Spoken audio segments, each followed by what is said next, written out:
안녕하세요. 강원대학교 문화인류학과의 한건수입니다. 오늘 제가 여러분들과 나눌 이야기의 주제는 문화다양성과 평화라는 주제입니다.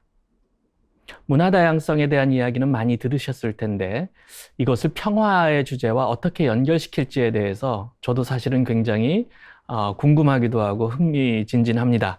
오늘 짧은 시간이지만 여러분들과 함께 문화다양성의 문제를 평화의 관점에서 한번 설명해 드리도록 하겠습니다. 문화다양성에 대한 이야기는 여러분들이 많이 들으셨을 겁니다.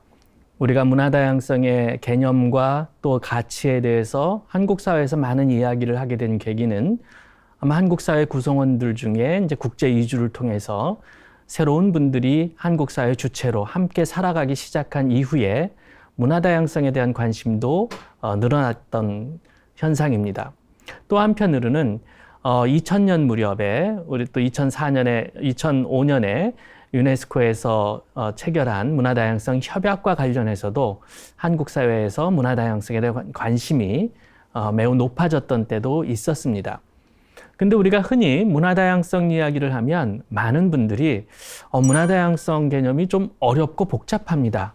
정말 구체적으로 문화다양성이 어떤 것을 말하는지 궁금합니다. 이렇게 질문하시는 분들도 있고요. 또 다른 분들은 본인이 가지고 있는 문화다양성 개념에 대해서 확고한 바가 있어서 제가 생각하고 있는 문화다양성 이야기와 또 최근에 우리 사회에서 많이 논의되고 있는 문화다양성 이야기들이 잘 맞지 않는 것 같습니다. 이렇게 이야기하는 분들도 있어요. 그래서 오늘 제가 처음에 문화다양성이라고 하는 개념이 무엇을 뜻하는지에 대해서 먼저 좀 말씀을 드리고, 그리고 이것이 왜 평화라고 하는 주제와도 연결되는지를 설명드리도록 하겠습니다. 우리가 문화다양성이라는 얘기를 할 때 아마 제일 먼저 드는 생각은 도대체 문화가 무엇일까? 문화의 개념부터 한번 생각해 볼 필요가 있습니다. 왜냐하면 문화다양성 했을 때 많은 분들은 어떤 주류 예술 장르가 아닌 조금 인기가 없거나 또는 대중들의 관심은 받지 못하지만 굉장히 중요한 예술 장르를 우리가 다양성의 이름으로 보호하고 증진해야 된다는 얘기를 많이 했기 때문에 문화다양성은 주류 대중문화가 아닌 조금은 예술이라든가 순수예술이라든가 대중들로부터 많은 관심을 받지 못하는 장르를 보호하는 것이 문화다양성이 아닌가, 이렇게 생각하는 분도 계시고요. 또 어떤 분들은 문화다양성 하면 이주민들이 한국 사회에 들어와서 문화 간 차이에 대한 인식과 이해를 우리가 높이기 위해서 문화다양성에 대한 존중이라는 이야기를 했기 때문에 문화다양성은 어떤 문화 간 이주민들의 이야기, 또는 한국 문화와 일본 문화, 한국 문화와 베트남 문화처럼 어떤 국가 간의 문화의 차이에 대해서 이야기하는 거다라고 생각하시는 분들도 계세요. 자, 그러면 왜 이렇게 각자가 문화다양성에 대해서 여러 층위의 생각을 갖고 계신지를 한번 살펴보도록 하겠습니다. 가장 중요한 것은 문화의 개념입니다. 문화다양성이라고 얘기할 때 그 문화는 무엇일까이죠. 사실 문화는 많은 경우에 우리가 문학과 예술을 중심으로 생각합니다. 문학과 예술에 속한 여러 장르들이 대표적인 문화라고 생각을 하죠. 그래서 농담처럼 말씀드리지만 우리가 문화상품권이라든가 또는 문예회관 이랬을 때 그 문화가 함의하고 있는 것은 문학, 예술, 공연, 음악 이런 것들이죠. 그런데 이러한 인식이 잘못됐다라는 것이 아니라 맞습니다. 그러한 것들이 문화의 중요한 영역이긴 합니다. 그러나 우리가 문화다양성을 얘기할 때 그 문화는 도대체 무엇을 의미할까를 한번 생각해 보기 위해서 문화의 개념을 먼저 말씀드리겠습니다. 문화에 대해서 수많은 개념 정의가 있었지만 가장 보편적으로 또 많이 알려진 정의는 1871년에 영국의 인류학자인 에드워드 타일러가 정의한 개념입니다. 이 개념은 우리가 문장으로 읽었을 때는 조금 복잡해요. 그런데 단순하게 생각하면 몇 가지 핵심 포인트가 있습니다. 첫 번째, 문화는 인간이 어떤 한 사회의 구성원으로 학습한 것이다. 이런 내용이 들어가 있습니다. 그러니까 개인이 갖고 있는 것이 아니라 그 사회가 규모가 작거나 클 수도 있고 민족처럼 수천만 명 또는 또 수백만 명이 될 수 있는 단위도 있겠죠. 그 사회의 구성원으로서 인간이 학습한 모든 것이 문화라는 겁니다. 1871년 그 시기에 타일러는 그 종류로 사례로 어떤 것을 들었냐면 도덕, 종교, 신념, 가치, 예절 이런 것도 포함을 시켰어요. 그리고 이렇게 쭉 사례를 나열하다 보니까 모든 그 문화의 사례를 설명할 수 없다 보니까 중요한 것을 설명하고 난 후에 이러이러한 것들의 총체를 문화라 한다라고 얘기합니다. 자, 그럼 여기서 핵심은 뭘까요? 문화는 인간이 어떤 한 사회의 구성원으로 학습한 겁니다. 유전되는 것이 아니죠. 그리고 그 학습한 것의 내용은 뭐냐면 그 사회에서 우리가 옳다고 생각하는 것, 아름답다고 생각하는 것, 또는 질서, 규칙, 규범, 이런 가치관, 이런 추상적인 관념들도 포함하는 것이고, 나아가서는 이제 우리가 물질 문화 또는 음식 문화 또는 음악, 예술 이런 것처럼 아주 구체적인 그런 내용들도 다 포괄하고 있는 것이 문화의 개념입니다. 그러면 이런 문화 개념이 그건 그럼 인류학에서 그렇게 이야기하나 보죠. 이렇게 설명을 하실 수도 있을 텐데, 사실은 이 문화 다양성의 문제인식을 가장 일찍부터 해왔고 또 국제사회에서 이러한 중요성과 가치에 대해서 의견을 모으고 선언을 만들고 또 그 회원국들 간의 협약을 체결하는 주도적 역할을 해왔던 유네스코도 사실은 문화 개념을 지금 제가 설명드린 것처럼 정의하고 있어요. 유네스코는 1980년대에 정확히 말하면 1982년에 멕시코 시티에서 개최된 세계문화정책회의, 어떤 자료를 보면 이걸 문화정상회의 이렇게 또 얘기를 했습니다. 그 이유는 뭐냐면 그 당시 유네스코 회원국들에서 문화정책을 총괄하는 책임자들, 우리 지금 식으로 얘기하면 이제 문화부 장관들이겠죠. 그분들이 모여서 향후 국제사회가 우리가 해야 할 문화정책의 내용과 방향성에 대한 토론을 하고 그 결과를 회의 결과문으로 이제 작성한 거예요. 근데 그때도 이 전 세계 문화 정책을 담당하는 그 장관들이 모여서 어떻게 이야기하냐면, 자, 우리가 문화 정책을 고민하고 추진해야 되는데 그때 그 문화 정책의 대상, 즉 문화란 예술과 문학에 한정되는 것이 아니다. 인간의 생활 양식과 기본적인 권리들을 포함하는 것이고, 한 사회나 집단을 설명해주는 아주 고유한 정신적, 물질적, 지적, 정서적 특질들의 전체를 말하는 거다. 이렇게 문화 개념을 정의합니다. 그러니까 우리가 문화 정책을 펼 때는 문학과 예술 정책을 넘어서서 지금 말씀드린 이렇게 포괄적인 개념을 포함하는 그런 정책을 앞으로 펴야 된다. 이게 1982년 세계문화정책회의에서 내린 결론입니다. 그리고 이러한 합의와 개념들이 유네스코의 이후 문화와 관련된 여러 가지 합의문과 선언과 이런 자료에 그대로 전통이 이어지는 것이죠. 그래서 유네스코가 2001년에 그다음 1990년대 중반 이후 정보통신기술의 발전, 대량 운송 기술의 발전으로 세계가 변화하기 시작을 했거든요. 그때 많은 지도자들이 지금 이 상황이 이 지구상에 존재하는 다양한 문화적 다양성들이 위축될 수 있다라는 걱정을 하기 시작합니다. 왜? 정보통신 기술로 이제 대중문화가 전 세계로 확산되고 도시화로 인해서 사람들의 주거 환경과 주거 공간이 바뀌니까 그 도시라고 하는 공간에서 삶을 살아가는 어떤 생활 양식이 비슷해지거든요.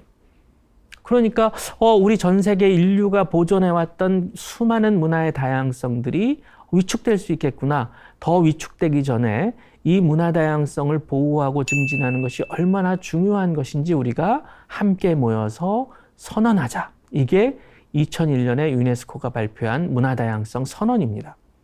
이 문화다양성 선언 전문에서도 문화란, 자, 문화다양성이 중요하다고 얘기를 할 때 그럼 문화다양성이 뭐냐라는 것을 설명해야 되잖아요. 그러니까 이 문화다양성 선언 전문에도 아까 82년도에 있었던 그런 문화정책회의에서의 문화 개념과 그 맥을 잇는 정의가 나옵니다. 뭐라고 이야기하냐면 문화는 어떤 한 사회와 그 구성원들의 고유한 정신적, 물질적, 지적, 감성적 특징의 총체고, 문화는 예술이나 문학뿐만 아니라 생활 양식, 함께 사는 방식, 가치체계, 전통, 신념 이런 것들을 포함하는 것이다. 이렇게 규정을 해요. 그러니까 문화다양성 선언을 얘기하면서 문화는 이러한 것이고 이러이러한 내용의 다양성이 중요하다는 것을 전 세계가 합의하고 그 의미를 선언한 것이죠. 그러니까 우리가 문화 다양성을 이해할 때 문화의 개념을 어떤 문학과 예술에 국한해서는 안 되고, 또는 어떤 물질 문화나 어떤 우리가 음식, 주거 양식, 의복과 같은 눈에 보이고 손으로 만질 수 있는 그러한 문화 요소들을 넘어서서 문화의 다양성을 이해해야 된다는 것이에요. 자, 그럼 문화다양성 협약은 뭐예요? 네, 2005년에 유네스코가 문화다양성 협약을 제정했는데, 그때 그 목적은 뭐였냐면 2001년에 문화다양성 선언을 했습니다. 모든 회원국들이 지지하고 찬성했습니다. 우리 인류가 앞으로 살아남기 위해서는 인류가 보존해왔던 수많은 문화의 다양성들이 단순히 보호될 뿐만 아니라 증진되어야 된다는 거예요. 근데 자, 이거를 국제사회가 합의했으니 우리 의무조항을 만듭시다. 모든 회원국들은 의무적으로 문화다양성을 보호하기 위해서 이러이러한 노력을 해야 합니다. 라고 의무조항을 만든 것이 협약입니다. 그럼 이 협약이 무엇을 담고 있었느냐? 2000년대에 어떤 일이 벌어졌어요? 전 세계 무역 질서가 재편되고 있었습니다. 자유주의 무역 정신이 강조되고 강화되면서 모든 상품의 무역에 있어서 자유주의 무역 기조가 확대된 것이죠. 근데 그럴 때 문화다양성 선언을 강조했던 분들이 문화의 다양성을 보호하기 위해서 특히 이 무역협정의 재구조화 과정에서 중요한 것은 이 다양한 문화에서 꽃피어낸 여러 가지 상품들, 문화 서비스 관련된 것들이 일반 다른 상품과는 구별돼야 되지 않느냐. 자유롭게 막 가격 경쟁을 해가지고 유통되기보다는 각 개별 문화를 보호하기 위해선 일정한 예외를 인정하자. 그래서 문화상품의 예외성을 인정하자라는 것이 이 협약의 중요한 내용입니다. 근데 이제 문화상품이라는 말을 쓰려고 보니 헐리우드나 최근에 우리 한국도 문화산업이 굉장히 발전했잖아요. 그러니까 무슨 영화, 음악산업 이런 것들을 문화상품이라고 이야기할 수 있지만 전 세계 국가들의 사례를 보면 문화산업으로 이렇게 상품화되지 않지만 그 문화에서 가지고 있는 다양한 표현물들, 좀 범위를 넓혀야겠는 거죠. 왜? 모든 국가들에게 동일하게 이 의미가 전달하려면 표현이나 개념을 조금 넓힐 필요가 있으니까 문화적 표현이란 말을 씁니다. 그래서 문화적 표현의 다양성 보호와 증진을 위한 협약. 이것이 정식 명칭이에요. 자, 그러면 여기서 말하는 문화적 표현은 뭘까? 제가 말씀드렸듯이 문화상품의 내용이 중점이고요. 그 다음에 상품이라고까지 얘기할 수는 없지만 어떤 장기적으로 봤을 때 이제 문화적 표현이라는 걸로 좀 범위를 넓혀놓은 겁니다. 자, 그러니까 협약을 실천한다는 건 뭐겠어요? 우리가 무역협정을 다른 나라와 맺을 때, 자, 다른 상품은 다 자유무역합시다. 그러나 문화상품만큼은 예외를 인정합시다. 그래서 예전에 이 문화 다양성 협약을 책정할 때 이슈가 됐던 것이 한국의 스크린 쿼터 제도예요. 아, 영화 산업을 그냥 다른 상품과 똑같이 가격 경쟁으로 다 푸는 게 아니라 그 나라 영화 산업을 보호하기 위해서 일정 부분 그 나라에서 만든 영화를 극장에서 상영할 수 있는 제도를 만드는 거. 이거 자유무역 그 원칙에 어긋나는 거거든요. 근데 문화상품에 있어서는 자유무역 원칙에 어긋나더라도 이러한 예외성을 인정해 주는 것이 전 세계의 다양한 문화의 어떤 문화적 표현의 다양성을 확보하는 지름길이다. 이렇게 생각을 했던 거죠. 그러니까 문화다양성 협약만 들여다보면 여기서 얘기하는 문화다양성은 무슨 예술 장르, 문화산업, 음악, 영화 이런 것들을 보호하는 것이 아닐까 이런 생각이 드실 수도 있어요. 맞아요. 그런데 우리가 이제 정책 면에서 크게 보면 문화다양성의 의미와 가치를 이야기할 때는 이 협약보다는 2001년의 문화다양성 선언에서 이야기하는 모든 인간은 문화적 권리를 하나의 인권과 같은 요소로 갖는다. 그 문화적 권리는 뭐냐? 자기 문화의 고유함, 자기 문화의 다양성을 존중받는 것이다. 그리고 이 문화다양성을 보호하는 것은 모든 이를 위한 것이다. 특정한 사람들만 위해 보장하는 것이 아니라 다수자이든 소수자이든 모든 사람이 이 문화다양성 개념의 보호의 가치를 갖는다는 것이죠. 이 선언은 모두를 위한 선언이지 특정한 집단만을 위한 선언이 아니라는 겁니다. 그리고 문화다양성이야말로 인류 사회가 지속적으로 성장하고 발전하고 때로는 위기 상황에 직면했을 때 이 문화다양성이야말로 인류가 어려움을 헤쳐나가고 또는 지속적인 성장을 할 수 있는 중요한 창의적 자산이 되는 것이다라는 거예요. 그래서 이 문화다양성 선언을 읽어보시면 이런 문화다양성의 의미에 대해서 자세하게 여러 가지 조항들로 그 가치를 설명하고 있습니다. 자, 그럼 다시 돌아가서 이제 우리가 문화다양성의 개념, 의미를 이해하셨을 거예요. 그때 그 문화는 문학과 예술처럼 특정 예술 장르를 의미하는 것을 넘어선다. 생활 양식으로서의 문화의 다양성을 포괄하는 개념이다.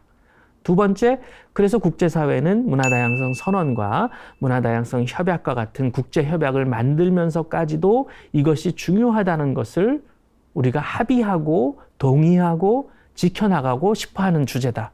굉장히 중요한 주제다라는 거예요.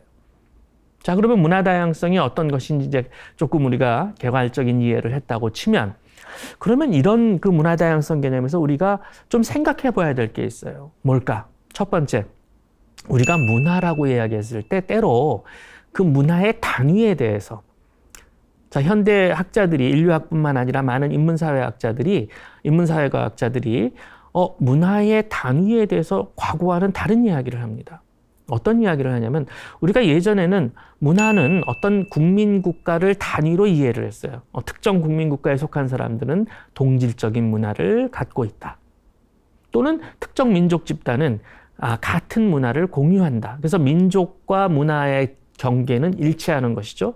때로는 국가와 문화의 경계가 일치한다고 생각을 했어요.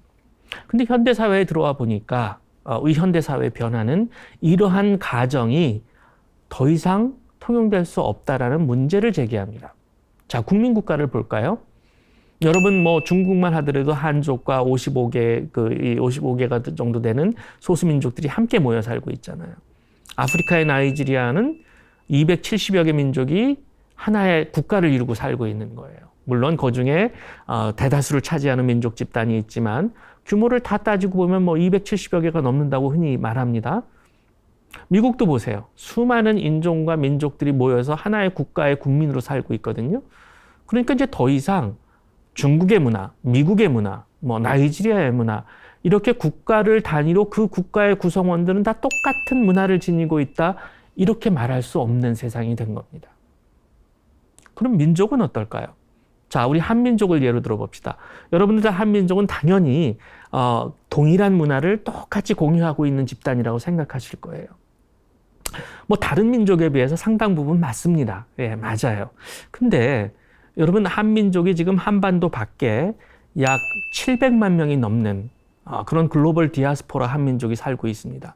한반도 밖에 중앙아시아, 유럽, 남미, 아프리카, 북미, 일본, 전 세계 구석구석에 우리 한민족들이 이주해 나가서 살고 있어요. 이들의 규모가 700만 명이 넘습니다. 자, 이분들은 그러면 우리와 다 똑같은 문화를 가지고 있을까요? 2세, 3세, 4세로 내려갈수록 그 민족적으로 우리와 동일하지만, 그러나 그분들은 그 각자 살고 있는 지역과 국가의 문화를 갖게 됩니다. 때로 한국어를 모르는 분들도 있으세요. 자, 중앙아시아에 거주하고 있는 고려인들 중에 2세, 3세, 4세로 내려가면 한국어도 모르고 우리와 똑같이 생겼고, 이름도 뭐 무슨 김씨, 이씨, 박씨이지만, 그러나 그들이 그 체화에서 살고 있는 문화는 한국 문화와 다를 수도 있습니다. 중앙아시아 문화일 수 있고, 과거 러시아 지배를 받았을 때 러시아 문화의 영향을 받기도 했고, 재미교포 2세, 3세들은 미국 사회에서 성장하고 미국 사회에서 태어나고 성장하기 때문에 그 미국 사회의 문화의 영향을 많이 받았죠. 일본도 마찬가지죠.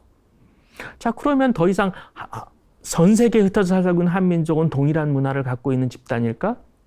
굉장히 많은 것을 공유합니다. 많은 것을 공유하고 있고 또 많은 것을 공유하기 때문에 서로 연대하고 단결해 있죠. 그러나 그들이 동일한 문화를 가지고 있는 집단이라고 이야기할 수 없는, 이건 한민족뿐만이 아닙니다. 모든 전 세계 민족들에게 동일하게 적용되는 거죠. 그렇다면 여기서 우리가 주목해야 될 것은 문화의 다양성을 과거처럼 국가 간 문화의 다양성, 한국 문화와 베트남 문화의 다양성, 이렇게만 생각해서는 안 된다는 거죠. 한국 문화 안에도 수많은 다양성이 존재합니다. 자, 우리 대한민국 사회에 보면 전통적으로 조선시대부터 쭉 과거부터 한번 내려와 봅시다. 각 지역은 지역마다 고유한 문화적 전통이 있었어요. 물론 지금도 굉장히 많이 남아있죠. 그러나 과거에 비해서 지역이 가지고 있는 문화의 다양성들이 굉장히 위축되고 있습니다. 우리가 표준어를 사용하고 표준어가 굉장히 중요하고 한국어의 발전에 있어서 표준어가 차지하는 비중이 크지만 각 지역에서 사용하는 그 지역의 방언이라고 하죠. 우리가 사투리 또는 지역어라고 하는 우리가 제주 지역어는 지금 거의 소멸의 위기에 처해 있습니다. 또는 제주어뿐만 아니라 뭐 경상도, 전라도, 강원도, 충청도 각지의 그 지역어들이 점점 더 사라지고 있어요. 한국 방언을 연구하는 학자들이 방언 조사를 갔을 때 예전과는 다른 어려움에 처한답니다. 60대, 70대인 분들을 만나도 그분들이 일상에서 사용하는 언어들은 이미 대개 텔레비전 속에 나오는 드라마에 등장하는 이야기들이고 어휘도 굉장히 사라졌다고 합니다. 그래서 그 지역의 어휘를 체력하기 위해서는 대화를 옛날 얘기를 하신다고 그래요. 40년 전, 50년 전 할머니 젊으셨을 때, 길쌈했을 때 그러면 이제 그거를 설명하시면서 평소에 사용하지 않던 어휘들도 다시 끄집어내서 사용하시고 이렇게 체록을 하고 있거든요. 이 지역어가 소멸되거나 사라지는 현상도 참 문화다양성의 관점에서 보면 안타까운 일입니다. 최근에 여러분 많은 지역 활동가들이 생텍쥐베리의 어린 왕자라는 책을 지역어로 번역하고 있어요.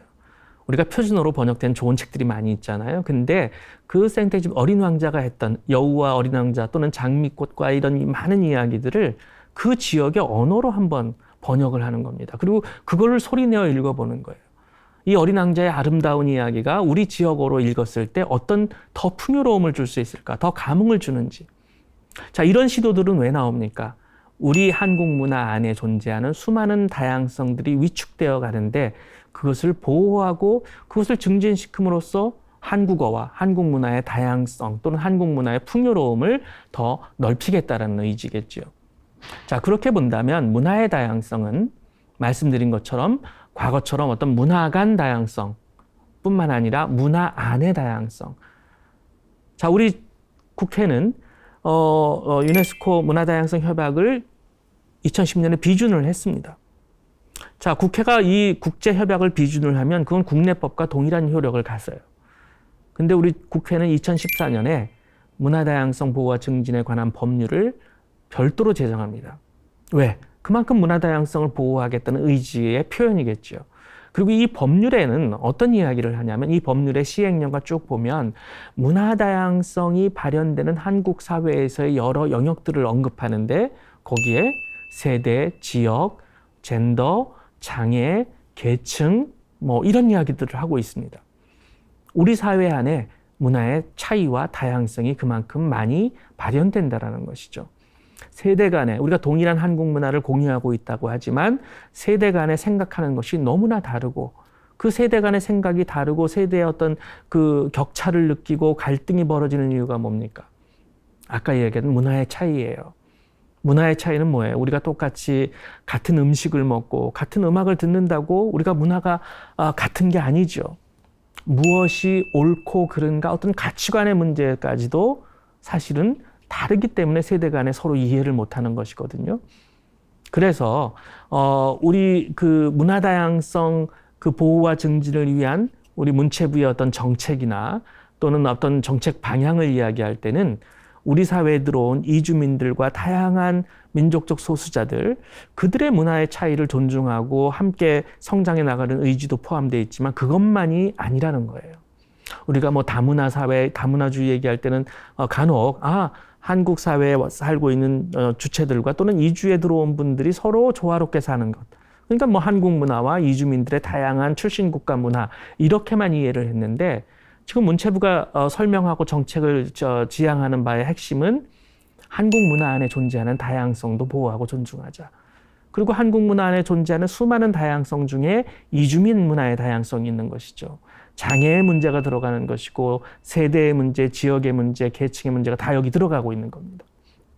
그렇게 본다면 문화 다양성의 문제를 고민하고 이걸 풀어나가는 주체는 이제 이주민을 위한, 다문화 가족을 위한 게 아니라 모든 이를 위한 정책적 의제가 된다는 겁니다. 그것이 문화다양성의 개념과 또는 문화다양성의 보호와 증진을 위한 우리 사회의 노력이 나아갈 방향입니다. 자, 그럼 이제 평화 얘기를 해야죠. 자, 그러면 이 문화 다양성과 도대체 평화는 어떻게 연결되는가? 이 문제에 가장 먼저 눈뜬 국제기구는 역시 유네스코입니다. 유네스코가 제2차 세계대전이 종전되면서 전쟁의 마무리, 그리고 새로운 질서를 만들면서 UN, 국제연합을 만들고, 그때 이 전쟁을 정리하면서 이 소위 그 각국의 지도자들이 어떤 고민을 했냐면, 더 이상 전쟁을 반복해서는 안 된다. 이건 인류가 망하는 길이다. 그러면 전쟁을 예방하기 위해서 어떤 일을 해야 될까? 상설화된 국제기구를 만들자. 그렇게 해서 만든 것이 유네스코예요. UN 교육과 문화기구죠. 유네스코의 창립 헌장을 보시면 어떤 문장이 있냐면, 전쟁은 인간의 마음에서 시작되는 것이니 평화의 방벽을 쌓을 곳도 인간의 마음이라고 선언합니다. 즉, 전쟁이 일어나는 이유는 인간의 마음 속에서 서로에 대한 오해, 편견, 불신, 혐오가 궁극적으로는 국가 간 전쟁으로까지도 발생해 왔다라는 겁니다. 그게 두 차례의 세계대전을 치르고, 그리고 제2차 세계대전에는 유대인을 집단적으로 학살했던 그런 인류 역사의 비극을 직접 경험한 유럽의 지도자들이 그들의 고민의 결론은 바로 이 문장에 담겨 있는 거죠. 전쟁을 막는 길은 결국은 인간의 마음에서부터 시작돼야 된다. 그 마음에서 싹트는 서로에 대한 미움과 편견, 무지를 극복해야 된다. 그러면서 바로 문화의 차이에 대해서 주목합니다. 서로 다른 문화, 그것을 이해하지 못하고 그것을 존중하지 못했을 때는 편견과 혐오가 싹튼다라는 것이에요. 그래서 유네스코는 전쟁 끝나자마자 국제이해교육하자, 여러 가지 교육 의제를 통해서 이 문제를 해결하려고 합니다. 그리고 문화 간 대화라고 하는 것을 핵심 의제로 발전시키는 거죠. 그러니까 지금 문화 다양성을 보호하고 증진하는 것은 궁극적으로는 전 세계 인류가 서로를 이해하고 서로 연대하고 서로에 대한 편견과 오해를 극복해 나가는 길이고, 이것이야말로 평화의 문화를 만들어 나가는 것이다. 평화를 구축하는 것이다라는 것이 두 차례의 세계대전을 치룬 그 당사자들이 내린 결론입니다. 자, 여러분, 그러면 문화 다양성과 평화를 이야기할 때 여기서 이제 한 가지 더 말씀드릴 게 있어요. 바로 그 다양성을 존중한다라는 것은 기계적으로 무조건 다양성을 인정하라는 것이 아닙니다. 이게 오해예요. 문화 다양성 얘기를 하시면 많은 분들이 어떤 오해를 하시냐면, 다양성을 존중해? 그러면 전 세계 각자 알아서 자기들 삶의 양식대로 살아가자는 거 아니야? 이거 너무 위험하다.